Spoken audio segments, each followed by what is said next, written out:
A tornado doesn't kill you in the funnel. It kills you in the silence that comes after. When the wind stops, you have about 90 seconds to make a choice that decides if you walk out whole or don't walk out at all. Most people think survival ends when the storm passes. It doesn't. The first 24 hours after a massive tornado are when the real danger begins.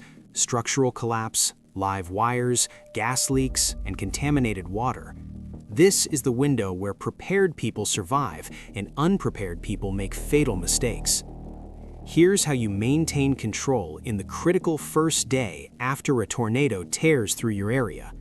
You'll learn the exact sequence of actions that keep you alive, the hidden dangers most people miss, and the one decision that separates those who recover from those who don't. The moment the roar stops, your brain wants to move. Don't. Stay where you are for 60 seconds. Listen. Tornadic storms often travel in clusters. A second funnel could be forming while you're still catching your breath. Once you're certain the immediate threat has passed, your first priority is air quality. Not your phone, not your possessions, air. If you smell gas, you have minutes, not hours, before a single spark ignites the entire structure. Exit immediately. No lights, no phones, no exceptions. If you don't smell gas, your next assessment is structural stability. Look up. Ceiling sagging, walls leaning inward, get out.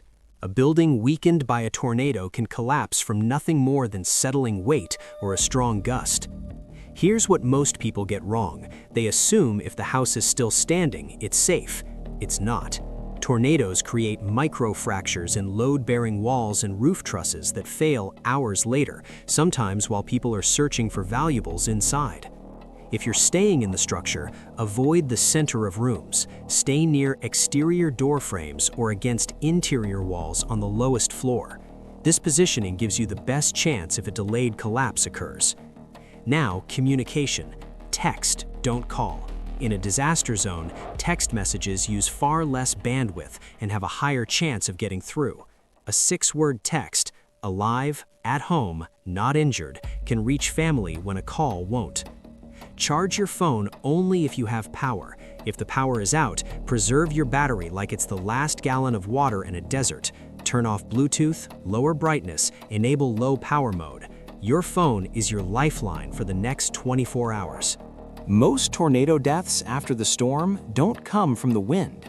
They come from people walking back into their homes to grab one more thing, and the ceiling comes down. Let's talk about water. Within 12 hours, your municipal water supply could be compromised. Broken pipes, ruptured sewage lines, contaminated reservoirs.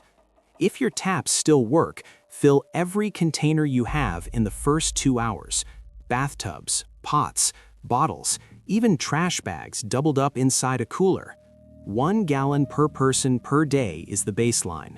If you wait, the water may be shut off or unsafe. Don't trust water that looks clear. Boil it or treat it.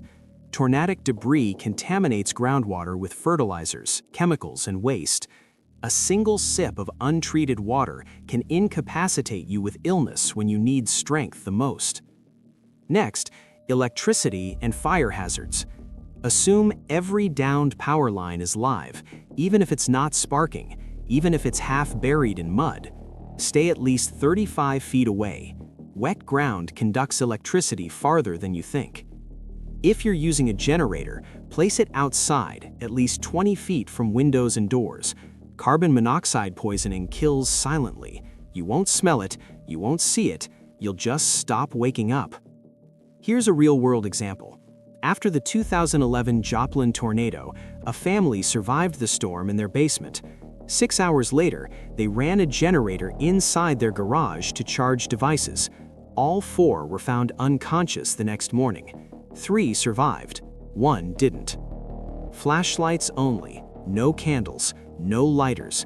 The air after a tornado is often saturated with natural gas and aerosolized chemicals from destroyed buildings. A single open flame can trigger an explosion. Now, navigation and safety zones. The landscape you knew is gone. Streets are blocked. Landmarks are destroyed. Do not drive unless absolutely necessary. Nails, glass, and metal shards will shred your tires within blocks, stranding you in a debris field. If you must move, stay on foot and move during daylight only. Twisted metal and exposed rebar are invisible in the dark. Every step is a potential puncture wound, and in a disaster zone, a punctured foot can become a life-threatening infection within 48 hours. Avoid standing water. It hides sharp debris, downed power lines, and sinkholes where the ground is collapsed. What looks like a puddle could be 3 feet deep with a jagged edge waiting underneath. Document everything. Take photos of all damage before you move or touch anything. Insurance claims are won or lost in the first 24 hours based on visual evidence, wide shots, close-ups, timestamps enabled. Finally, mental endurance. The adrenaline fades around hour 6. That's when shock sets in, when the shaking starts, when the mind replays the sound of the wind. This is normal. Your body is processing trauma. Stay hydrated. Eat small amounts of food even if you're not hungry. Low blood sugar amplifies fear and poor decision-making. Stay with people if you can. Isolation after trauma compounds psychological damage. Even if it's just sitting in the same room, human presence stabilizes the nervous system. The tornado is the event. The first 24 hours are the test. People who survive long-term don't do so because they were lucky.